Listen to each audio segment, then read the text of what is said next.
Padra bar association દ્વારા advocate protection act અમલી કરવા બાબતે પાદરા મામલતદારને આવેદનપત્ર આપવામાં આવ્યું હતું। સમગ્ર ગુજરાત રાજ્યભરમાં વકીલો પર થતા અત્યાચારો, હુમલાઓ અને હત્યાની ઘટનાઓને લઈને તમામ વકીલ મંડળો દ્વારા એડવોકેટ પ્રોટેક્શન એક્ટ અમલી કરવા બાબતેનો કાયદો સરકારમાં પસાર કરવા માટે આવેદનપત્ર આપવામાં આવ્યું છે।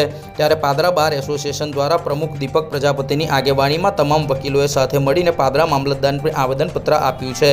પાદરા ન્યાયાલય ખાતેથી તમામ ધારાશાસ્ત્રીઓએ ભેગા મળી રેલી સ્વરૂપે પાદરા મામલતદારને આવેદનપત્ર આપ્યું હતું। આ પ્રસંગે પાદરા બાર એસોસિએશનના હોદ્દેદારો તેમજ બાર એસોસિએશનના વકીલો સહિત તમામ લોકો મોટી સંખ્યામાં હાજર રહ્યા હતા।